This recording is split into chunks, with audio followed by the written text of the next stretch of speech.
ஐந்தில் குரு. 5ஆம் இடத்துல குரு இருக்கிறது காரகோபாவ நாஸ்தியை உண்டு பண்ணும் அப்படின்னு மூல நூல்கள் எல்லாம் இருக்கு.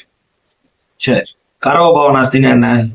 ஒரு பாவத்துக்கு அதிபதியும் ஆகி அதுக்கு காரக கிரகமும் அவரே அப்படிங்கும் போது அந்த இடத்துல போய் அவர் அமரும் போது காரகோபாவ நாஸ்தி அப்படின்னு சொல்லி ஒரு தோஷம் மாதிரி ஒண்ணு உண்டாகும். காரகோ பாவ நாஸ்தி, இந்த காரகமும் பாவகம் நாஸ்தி ஆகுறது அப்படிங்கிற மாதிரி கணக்கு.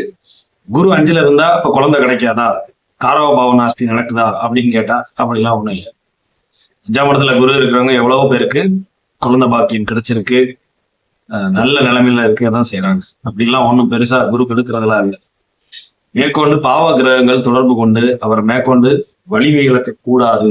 அப்படி இருந்தாதான் அது அந்த காரகோபாவனாஸ்தி விதியை செய்யும். சரிங்களா?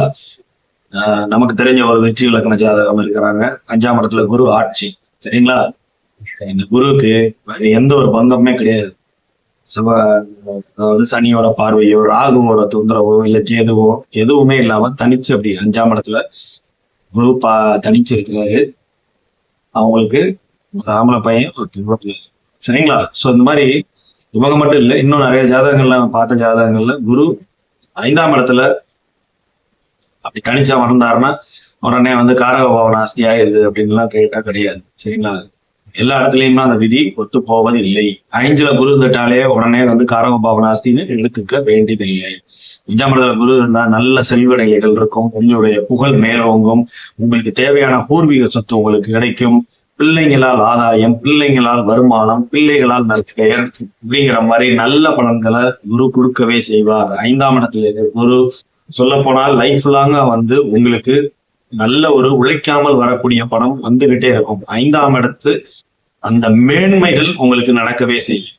சரிங்களா? 5ல குரு இருக்கிறது நல்ல அமைப்பு தான். 5ஆம் இடத்துல இருந்தாருன்னா என்ன பண்ணுவாரு? 9ஆம் இடத்தை பார்ப்பாரு, 11ஆம் இடத்தை பார்ப்பாரு, லக்னத்தை பார்ப்பாரு. லக்னத்தை குரு பார்க்கிறது சிறப்பிலும் சிறப்பு. 11ஆம் இடத்தை குரு பார்க்கிறது ஒரு, அதாவது எப்படி சொல்றது, பொருள் சேர்க்கைக்கு அது நல்ல விஷயம். ஆனால் ஒன்றுக்கு மேற்பட்ட வாழ்க்கை துணை ஏற்படுத்தக்கூடிய ஒரு விஷயம் அங்க இருக்கவே செய்யுது. அபிலாசைகள் பூர்த்தியாகும் அப்படின்னு ஒரு விஷயம் எடுத்தாலும் கூட 11ஆம் இடத்தை குரு பார்க்கறது மறு திருமண வாய்ப்பை ஏற்படுத்தக்கூடிய ஒரு அமைப்பாகவும் இருக்கும். 9ஆம் இடத்தை குரு பார்க்கறது பாக்கியஸ்தானத்தை குரு பார்க்கறது ரொம்ப ரொம்ப நல்லது. சரிங்களா?